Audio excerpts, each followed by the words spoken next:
हवेली। मैंने सुना नहीं।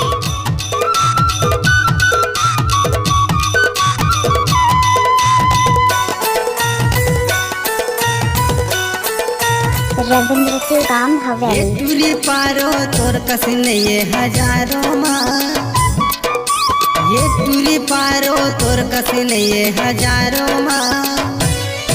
आओ तो बुढ़िया भगा हूँ सावन भादो माँ, आओ तो बुढ़िया भगा हूँ सावन भादो माँ।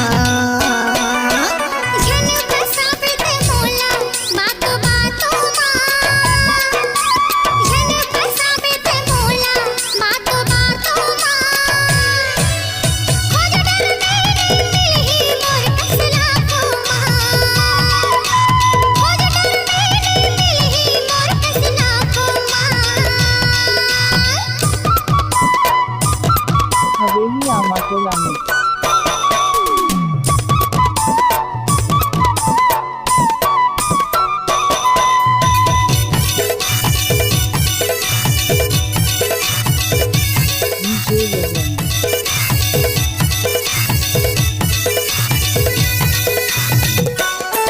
रविंद्र के काम हवेली।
हवेली आमाटोला में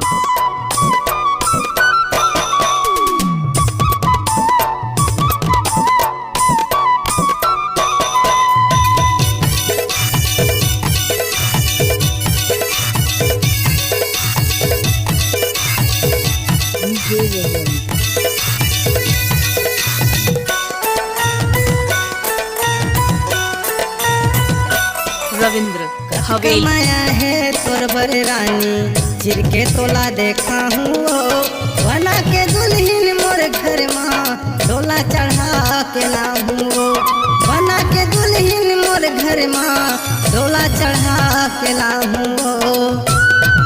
रविंद्र के काम हवेली। कत कमाया है तोर बड़े रानी चिर के तोला देखा हूँ, बना के दुल्हन मोर घर माँ डोला चढ़ा के लाऊं, बना के दुल्हन मोर घर माँ डोला चढ़ा के लाऊं। सुरता भुलावे नहीं बैरी दिन रातों माँ, सुरता भुलावे नहीं गोरी दिन रातों माँ। अब तो बुढ़िया भगा हूँ सावन भादो माँ, अब तो बुढ़िया भगा हूँ सावन भादो माँ।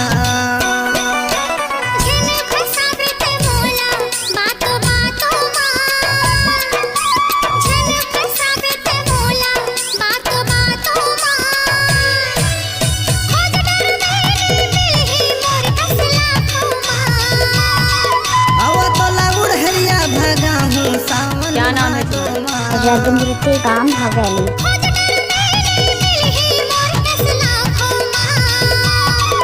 अब तो बुढ़िया भगा हूँ सावन भादो माँ। क्या नाम है तुम्हारा? रविंद्र के काम हवेली।